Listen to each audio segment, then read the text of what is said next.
युवा जाए भाड़ में, महिलाएं जाए भाड़ में, महंगाई जाए भाड़ में। मैं 8,000 करोड़ के जहाज में घूमूंगा, मैं 10 लाख का सूट पहनूंगा, मैं 2 लाख का पेन हाथ में लूंगा। प्रधानमंत्री जी ये पैसा खर्च करके ड्रेस दिन में 7 बार ड्रेस चेंज करने से आप अच्छे प्रधानमंत्री नहीं बनेंगे। लाल बहादुर शास्त्री एक धोती कुर्ते में घूमते थे, आज तक लोग याद करते हैं, दिल से याद करते हैं।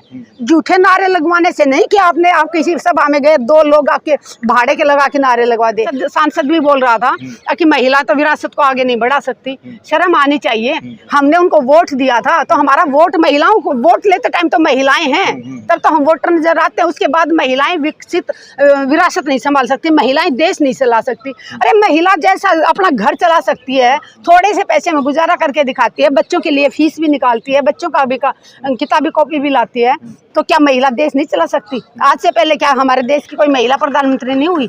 आयरन लेडी के नाम से आज भी जानते हैं लोग। इतना अच्छे से धाकड़ प्रधानमंत्री थी, डरपोक नहीं थी वो प्रधानमंत्री। ऐसी प्रधानमंत्री नहीं थी कि आप ट्रैफिक में फंस जाओ और इतनी सिक्योरिटी होने के बाद भी कहो कि अरे मैं तो जान बचा के आया हूँ। वो धाकड़ प्रधानमंत्री थी। तो महिलाओं को कमजोर आंकने की कोशिश ना करें, कोई भी नेता हो किसी भी पार्टी का, भले ही हमने उनको वोट दिया हो, बट महिलाओं का अपमान हम सहन नहीं करेंगे, चाहे हमारे माँ बाप भाई दादा ही क्यों ना हो। तो इसलिए जो भी महिलाओं के बारे में ऐसे शब्द बोलता है, हम उसकी कड़ी निंदा करते हैं और उनको सार्वजनिक माफी मांगनी चाहिए। महिलाएं विरासत चला सकती हैं, महिलाएं देश चला सकती है, महिलाएं प्रदेश चला सकती है। महिलाओं को मौका तो दो, टिकट की टाइम आता है तब तो ये नेता जेंट्स आगे हट जाते हैं, और जब पुलिस से डंडे खाने होते हैं तो सबसे पहली लाइन में महिलाएं आगे खड़ी होती हैं। आज हम हैं जंतर मंतर पे, और जंतर मंतर पे 1 रैंक 1 पेंशन को लेके जो है आर्मी संगठन जो है एक्स सर्विसमैन लोग जो हैं वो प्रदर्शन कर रहे हैं, और उसी मुद्दे पे बातचीत करने के लिए हमारे साथ है मौजूद सुदेश गोयल जी। मैडम आपका स्वागत है हमारे चैनल पे। धन्यवाद जी। मैम 10 साल हो गए हैं मोदी सरकार को और आप लोग लगातार प्रदर्शन कर रही हैं, क्या कहेंगे अभी आप? देखिए, हम इंतजार करते रहेंगे जब तक 1 रैंक 1 पेंशन की परिभाषा सरकार लागू नहीं करेगी। 3,300 दिन हो गए आज बैठे हुए, और जितने दिन भी बैठना पड़ेगा हम बैठेंगे। मैम पिछले जब ये सरकार जब चुनाव लड़ रही थी 2014 में, तब इस बात को लेकर वो लगातार हमला कर रही थी कांग्रेस पे, लेकिन अब जब 2 कार्यकाल बीत चुके हैं और तीसरा कार्यकाल अब शुरू होने वाला है, और अभी तक क्या कोई ठोस कार्रवाई या तो कुछ वैसे वादे उन्होंने नहीं किए या कार्रवाई उन्होंने नहीं की? नहीं, उल्टा प्रधानमंत्री जी तो जहाँ पे भी जाते हैं, प्रधानमंत्री जी बोल रहे हैं कि 1 रैंक 1 पेंशन दे दिया। मैं देश की जनता से बताना चाहूंगी कि 1 रैंक 1 पेंशन अभी लागू नहीं हुआ है। हमने जो 2015 में ये आंदोलन शुरू किया था, तो हमारी मांग थी कि हर साल 1 पेंशन की रिवीजन होना चाहिए।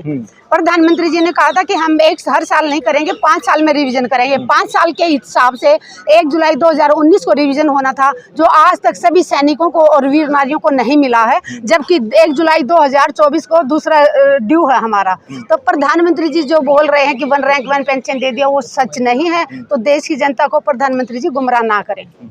मैम सरकार गठन होने के अभी 10-12 दिन हो चुके हैं, 2 हफ्ते लगभग बीत चुके हैं, और जैसे ही ये सरकार बनी है, जम्मू कश्मीर में लगातार 4 दिन में 4 आतंकवादी घटनाएं हुई थी आज से 10 दिन पहले, क्या कहेंगी? देखिए, अगर पिछले 4 दिन की बात नहीं, आप पिछले 10 साल की भी उठा के देख लीजिए। पुलवामा हमला इतना बड़ा हुआ, उरी हमला हुआ, तो हमारे हर रोज हमारे देश के सैनिक शहीद हो रहे हैं। देश के सैनिक शहीद हो रहे हैं, वो दुश्मन कर रहा है, वो ठीक है, लेकिन हमारे देश के अंदर जो हर रोज हमारे किसान आत्महत्या कर रहे हैं, क्या प्रधानमंत्री उसकी तरफ कोई ध्यान दे रहे हैं? मणिपुर में हमारी बेटियों को नंगा करके घुमाएगा, क्या प्रधानमंत्री जी ने एक शब्द बोला? हमारे देश के सैनिक 3,300 दिनों से यहाँ बैठे, क्या प्रधानमंत्री जी ने एक शब्द बोला? हर प्रधानमंत्री जी ने जितने भी वादे किए सबका उल्टा करते जा रहे हैं। प्रधानमंत्री जी ने कहा था कर्जा माफ करेंगे किसानों का, आमदनी दुगनी कर दी। प्रधानमंत्री जी ने कहा था 2 करोड़ रोजगार देंगे, उल्टा लोगों को बेरोजगार कर दिया।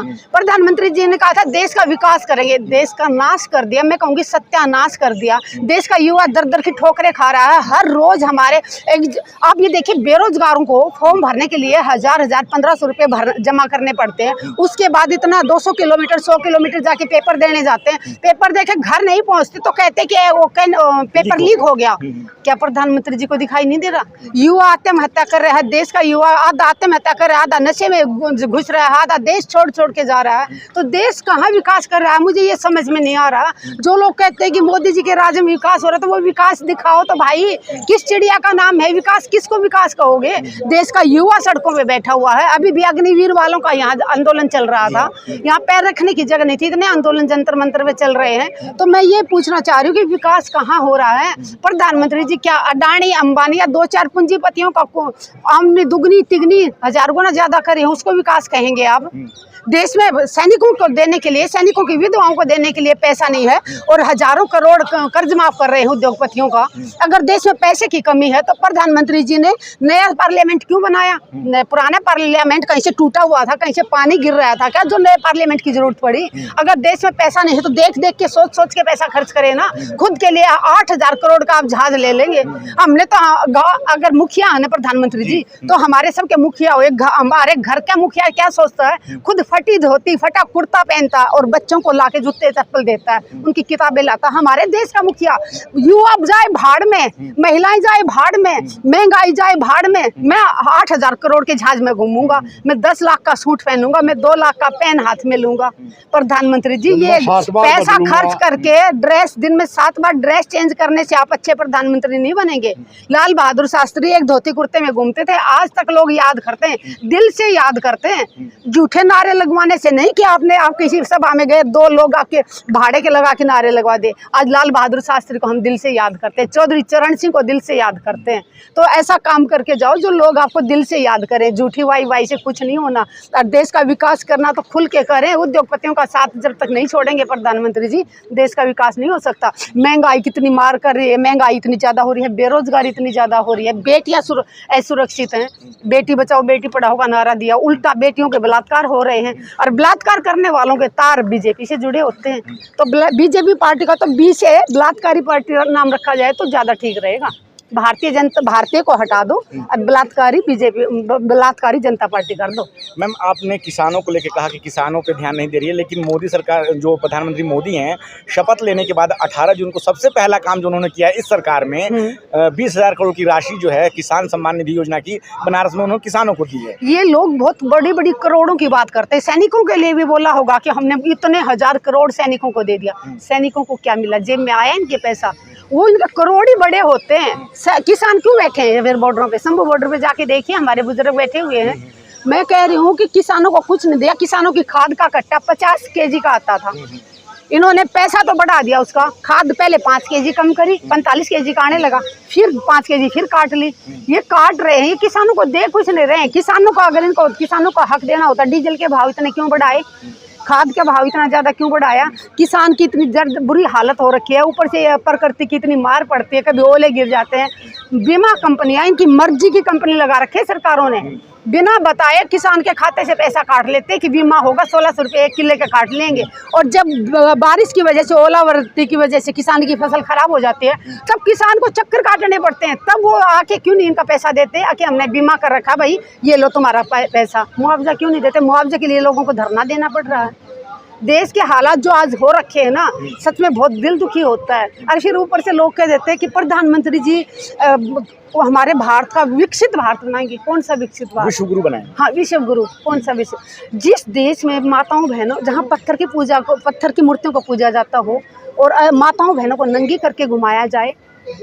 बृजभूषण ने उन बेटियों का बलात्कार किया और वो बृजभूषण आज बैठा है और प्रधानमंत्री जी ने टिकट कट गया है मैम।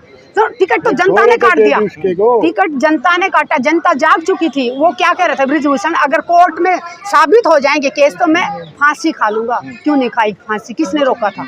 खाओ ना भी फांसी। मातृवंदन ये लोग कानून भी लागू किया है प्रधानमंत्री मोदी ने, जो महिला आरक्षण से जुड़ा हुआ है। महिलाओं को आरक्षण कागजों में देने से नहीं होगा। प्रधानमंत्री जी से पूछना चाहते हो, बीजेपी की पार्टी से कितनी महिलाओं को टिकट दी? अभी लोकसभा इलेक्शन हुए हैं थोड़ी दिन पहले, कितनी महिलाओं को टिकट दी? कितनी महिलाओं को आपने संसद में पहुंचाया? मैं देश की माताओं बहनों से कहना चाहूंगी कि कोई भी पार्टी हो, बीजेपी हो, कांग्रेस हो या क्षेत्रीय पार्टियां हो, सभी पार्टियों ने यह फैसला लेना होगा कि 50% मातृशक्ति को टिकट देनी होगी।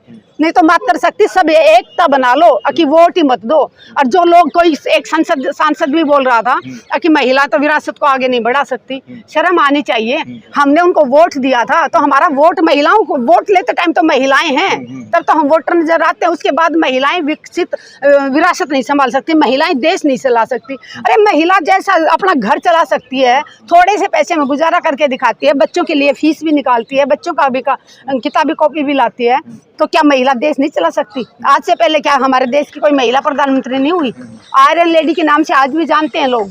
इतना अच्छे से धाकड़ प्रधानमंत्री थी, डरपोक नहीं थी वो प्रधानमंत्री। ऐसी प्रधानमंत्री नहीं थी कि आप ट्रैफिक में फंस जाओ और इतनी सिक्योरिटी होने के बाद भी कहो कि अरे मैं तो जान बचा के आया हूँ। वो धाकड़ प्रधानमंत्री थी। तो महिलाओं को कमजोर आंकने की कोशिश ना करें, कोई भी नेता हो किसी भी पार्टी का, भले ही हमने उनको वोट दिया हो, बट महिलाओं का अपमान हम सहन नहीं करेंगे, चाहे हमारे माँ बाप भाई दादा ही क्यों ना हो। तो इसलिए जो भी महिलाओं के बारे में ऐसे शब्द बोलता है, हम उसकी कड़ी निंदा करते हैं और उनको सार्वजनिक माफी मांगनी चाहिए। महिलाएं विरासत चला सकती हैं, महिलाएं देश चला सकती है, महिलाएं प्रदेश चला सकती है। महिलाओं को मौका तो दो, टिकट की टाइम आता है तब तो ये नेता जेंट्स आगे हट जाते हैं, और जब पुलिस से डंडे खाने होते हैं तो सबसे पहली लाइन में महिलाएं आगे खड़ी होती हैं। क्यों? महिलाएं क्या पिटने के लिए ही पैदा हुई हैं, या कहीं गोड्डा निवाण जाना तो महिला रोने के लिए ही पैदा हुई हैं? महिला देश भी चला सकती है, महिलाओं को मौका मिलना चाहिए। और मातृशक्ति से अपील करती हूँ, अपने अपने क्षेत्र में भी विधानसभा चुनाव आने वाले हैं कई राज्यों में, सब टिकट मांगो, कोई भी किसी भी पार्टी के लोग महिलाओं को 50% टिकट दे, और सारी मातृशक्तियों को ज्यादा से ज्यादा अपनी बहनों को विधानसभा में भेजना होगा। मैम, आपने बेरोजगारी को लेकर बात कही, लेकिन भाजपा के लोग कहते हैं कि जो लोग योग्य हैं वो काम कर रहे हैं, काम का रोना, बेरोजगारी का रोना वो लोग रो रहे हैं जो काम ही नहीं करना चाहते हैं, काम चोर हैं। क्या काम करें? रेडी लगाने वाले, मैंने सब्जी वाले, सब्जी बेचने वाले भाइयों को पिटते देखा है, क्या वो अपना काम नहीं कर रहे थे?